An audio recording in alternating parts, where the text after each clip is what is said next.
neither China nor free, because Taiwan's supposed to be the free China. 也就是说，我自己认为我是台湾人，我台湾生的，可是人家并没有这样子认为啊，因为我的口音。One of the big shifts among generations has been in this more inclusive sense of what it means to be Taiwanese. And I think it's you kind of have to make fun of yourself a little bit when you're so like into your own heritage a little bit. Hello and welcome to Connected. I'm Tomasz Koper, sitting in for Divya Gopalan. We're coming to you from our studios in Taipei, Taiwan, historically also called Formosa, but which is now a part of the Republic of China.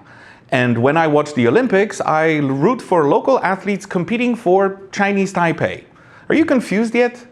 Today, we'll be putting the spotlight on Taiwanese identity, its history, and recent changes. And to help us understand this complex topic, we welcome Christina Hu, the director of the Taiwanese American Citizens League, and Evan Dawley, who is an associate professor at Goucher College.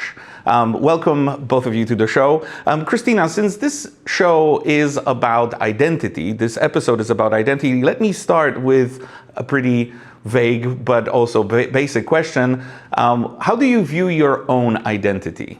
Well, I think identity is pretty complicated and it's a personal subject. For me, personally, I was born in Taiwan, so it's fairly simple for me that I'm Taiwanese, and I immigrated when I was a little kid to America, so I will call myself Taiwanese American.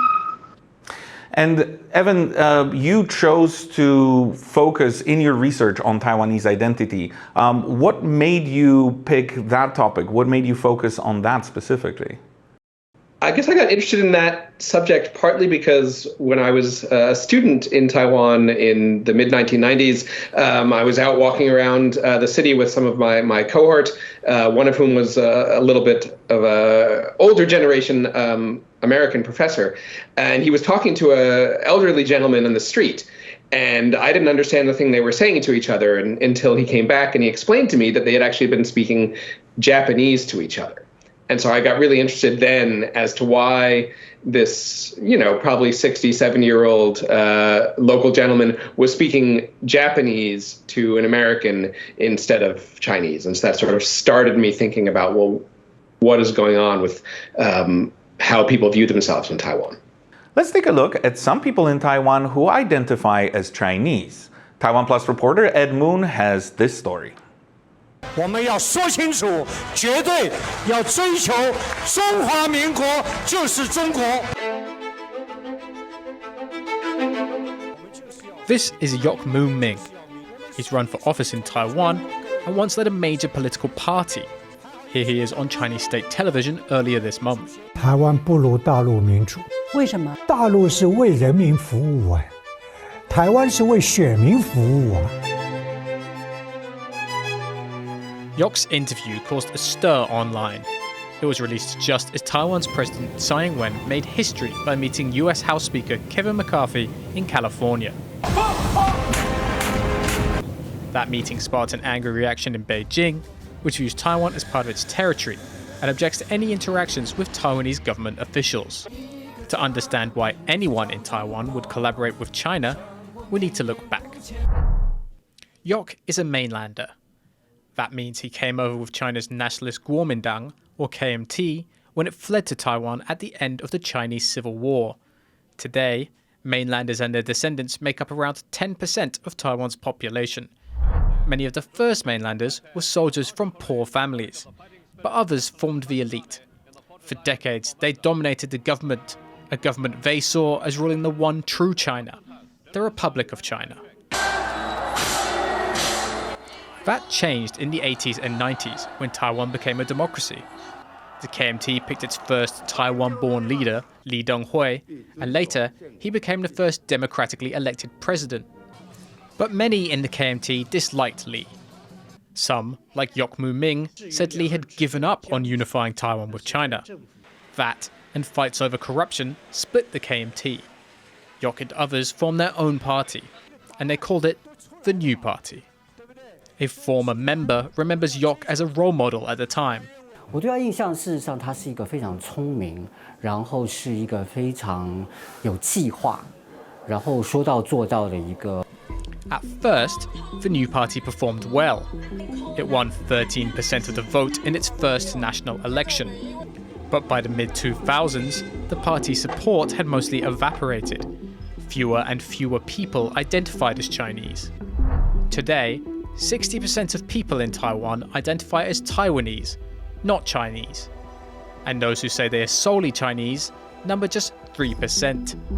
That's left people like Yok, who still hold a strong Chinese identity, facing a difficult choice. 其实我认为他是一个中华民族认同的人，其实跟我本人很像。我刚才用我本人的例子来解释他的心态，其实我可以了解是一种 identity crisis， 就是我们自我认同或人家怎么看我们的。也就是说，我自己认为我是台湾人，我台湾生的，可是人家并没有这样子认为啊，因为我的口音。我们是不是认同中华民国？是的，我们认同，但是我们更认同中华民族这4个字。These split loyalties can be seen at pro-unification rallies in Taiwan, where China's 5-star flag is openly waved, and in Yok's TV interview. Oh boy, there's plenty to unpack there. Evan, you wrote a book called Becoming Taiwanese on this formation of Taiwanese identity. And as we've seen in the video, there have been some pretty dramatic changes over the last 30 years. Can you tell us what's driving them? Mr. Yok is certainly representative of a particular generation. I mean, I think it's indicative that his comments, right, he's made these comments, probably in the 70s, early 80s. He was born in Shanghai, right? So he is part of this generation that was really more closely tied to the mainland and to the idea that even after the KMT moved to Taiwan, they would one day reclaim the mainland. And so that was, I think, really fundamental to his own identity. He's clearly held on to it for so long. It's also interesting, though, that the other speaker in that video was also holding on to a little bit of what he affiliated himself with a broader Chinese nationality or Chinese ethnicity, right? And these sorts of long-term ethnic connections can persist over generations, even if the circumstances change. But at the same time, and this is what really my research focused on, as historical circumstances change, even ethnic and national identities can also change.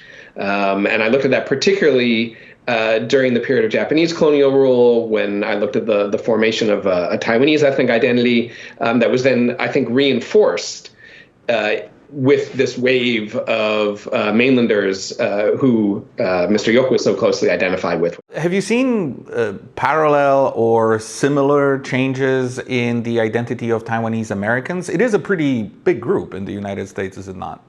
Yes. So I was indicating how it's complicated that to say what's your identity, but it's pretty much in the way I'm a director of civic engagement. When we conducted the census campaign, the campaign is basically asking Taiwanese to make sure they write in Taiwanese so we can be counted as Taiwanese in the overall counts in the United States. But in that process, we also encounter these questions: what makes up Taiwanese? And well, basically on our infographic, we gave 3 answers. One is if you're born in Taiwan, or your family is from Taiwan, or you can trace your heritage to Taiwan. But that entire emphasis is about your own identity to what you define that as. So that was sort of an emphasis. And through that campaign, then we did see that a lot of increase in terms of people openly identifying, making sure they're counted as Taiwanese. So the census is every 10 years. So this campaign has been going on since 1990s, and we've seen dramatic increase every decade. I know also that there was a recent survey conducted by Pew Research Center that showed Taiwanese Americans have very favorable views of Taiwan, which is sort of different to Chinese Americans and how they see China. Can you tell us a little bit more about that? Yeah, I also want to add that on the survey also showed it's a survey of major Asian American groups and Taiwanese. So the major groups are anything over 1 million, and then they added on Taiwanese Americans survey as well. So that was one of the interesting thing about this survey. Another thing is that all the other Asian groups view Taiwanese very favorably. Taiwan very favorably, the country, the heritage. So that was really interesting. And I think it's you kind of have to make fun of yourself a little bit when you're so like into your own heritage a little bit, but it's actually really something really nice to see, definitely. Well, Evan, you've indicated that this the formation of Taiwanese identity, this ethnic identity, we can trace it back to the Japanese colonial period. Is that really where it starts, or is this just one stage and we can actually trace it even farther back? I would say that we would actually have to start a little bit further back even than the Japanese period to really think about where Taiwanese identities came from. And this is part of sort of the fluidity or the changes that identities can go through over time. But right, if we go back, say 150 years ago to the Qing dynasty period when Taiwan was being settled by people from southeastern China, from Fujian province, Guangdong province, a lot of those people retained very strong affiliations to sort of their home counties or their home villages and to their families, certainly.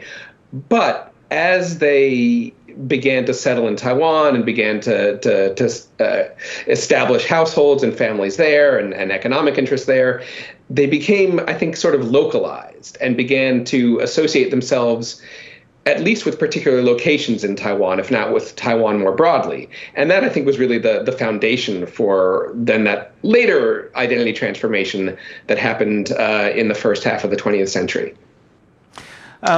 Christina, when you come back, you yourself being Taiwanese American, when you come to Taiwan, how do people view you? How do they approach you and your identity?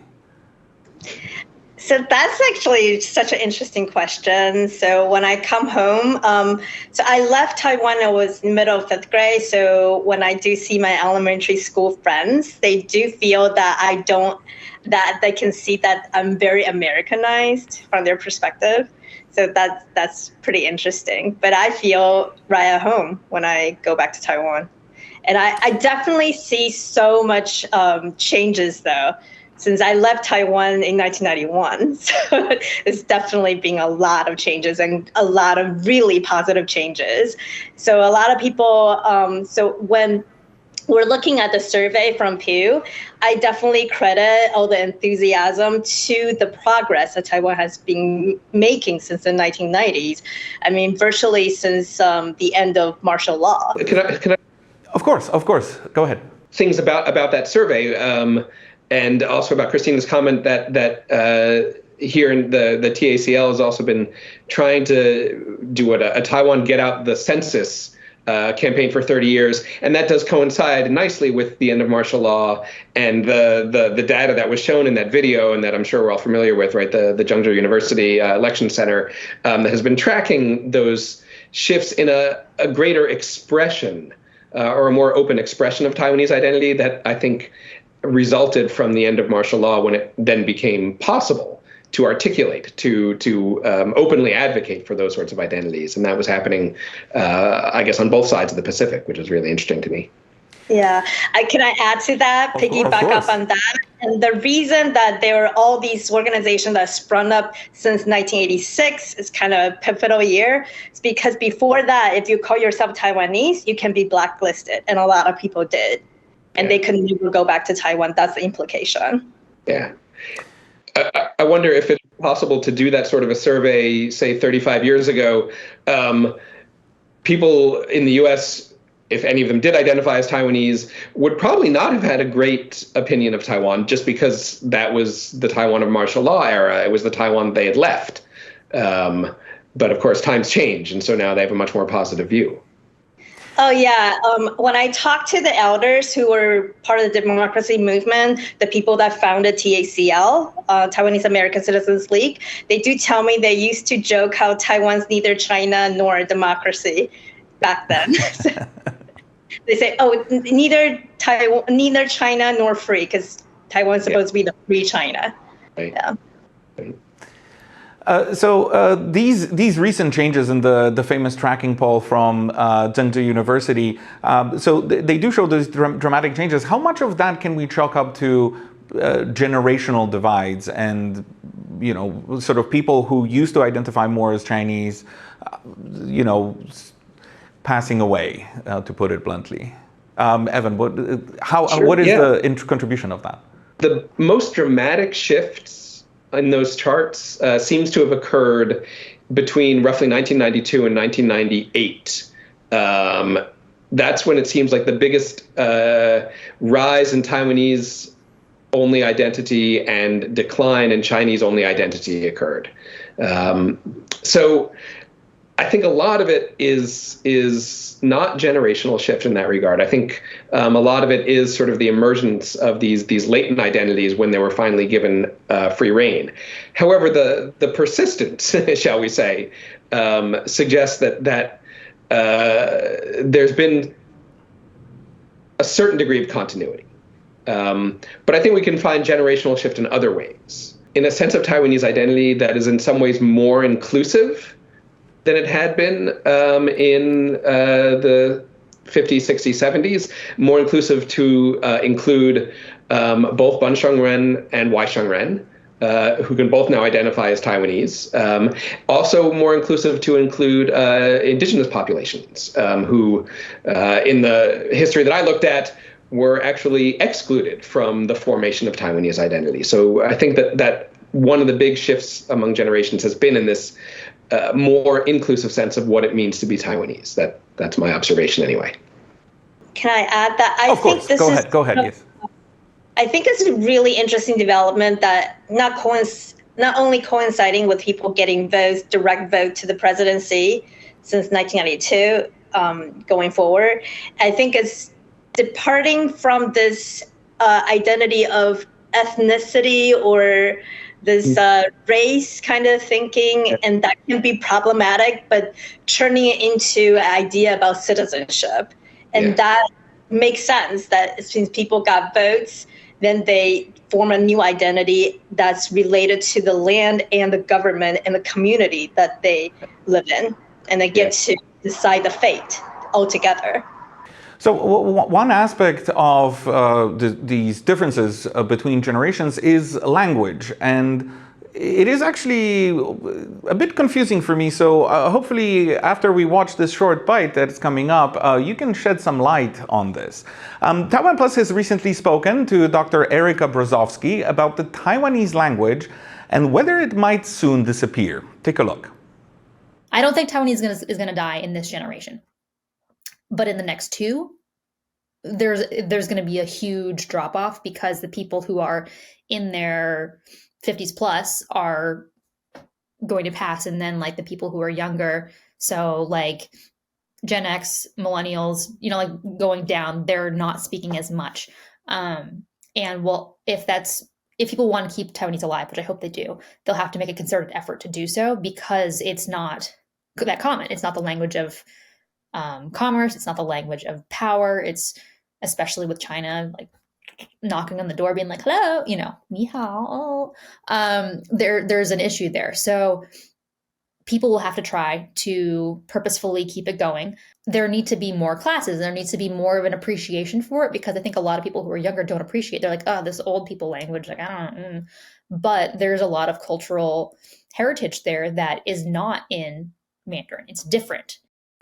So, according to these Zhengda polls, it is among the younger people that we see the strongest expressions of Taiwanese identity and the lowest numbers of Chinese identity.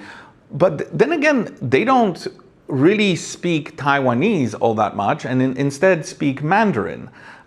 Christina, can you maybe shed some light on this paradox? I think I might be the perfect candidate for what you were describing. I have a very strong sense of Taiwanese identity, but I was also born in Taipei. And so I didn't pick up Taiwanese language as well as I should have. I always say 跳舞不要讲, that I can understand but cannot speak. And the reason I can still understand it is because my grandmother only speaks to me in Taiwanese when I was growing up, and I would answer back in Mandarin.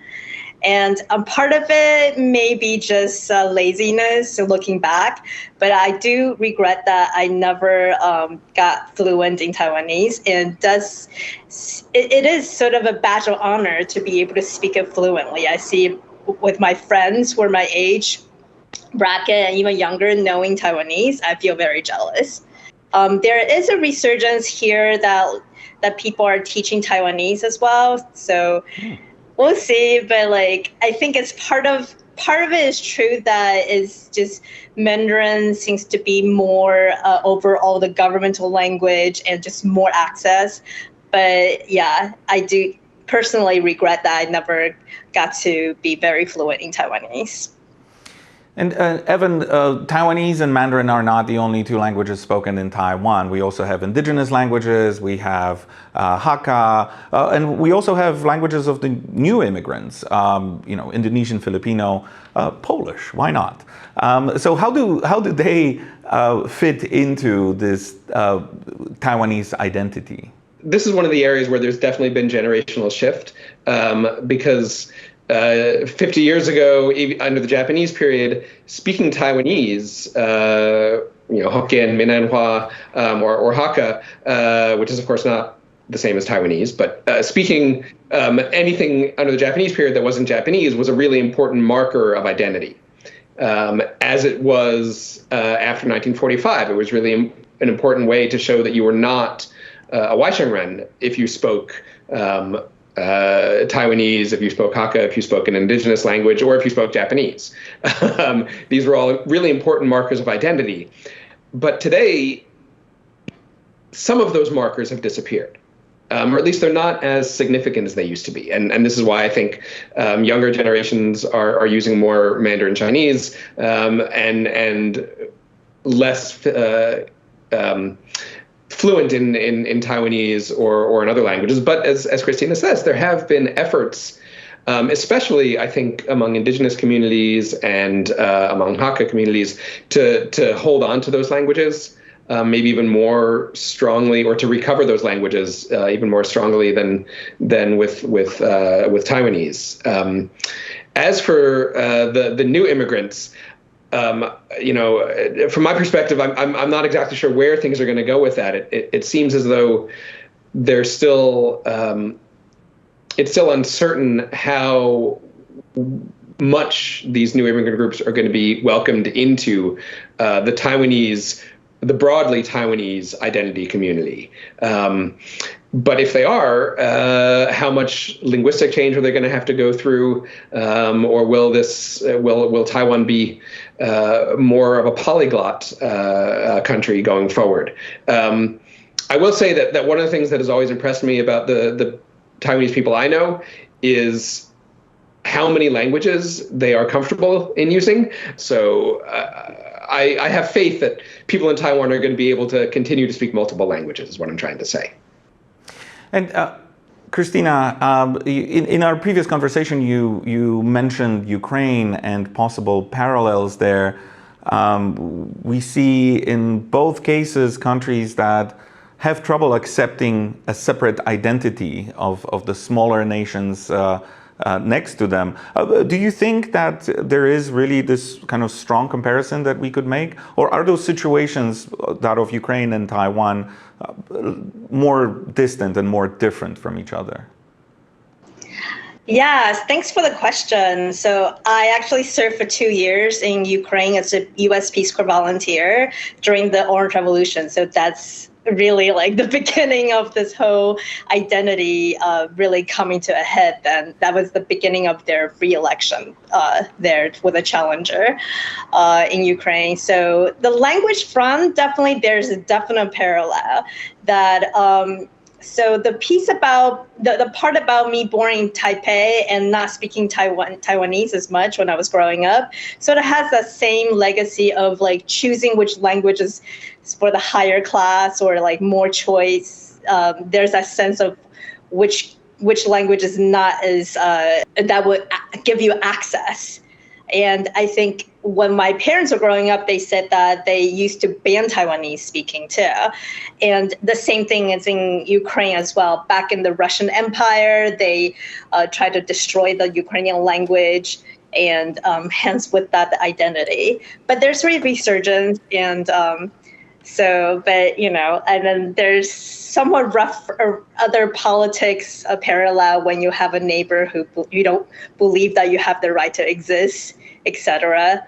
There's a lot of strong parallels, but slight differences is that I think there's less animosity, I think, in the Russian society for Ukrainian society, but so there's like I think that there's more propaganda in China against Taiwan. Unfortunately, we have run out of time for this episode, which is very, very unfortunate because this has been a great discussion. Huge thanks to both my guests, Christina Hu, the director of Taiwanese American Citizens League, and Evan Dawley, associate professor at Goucher College.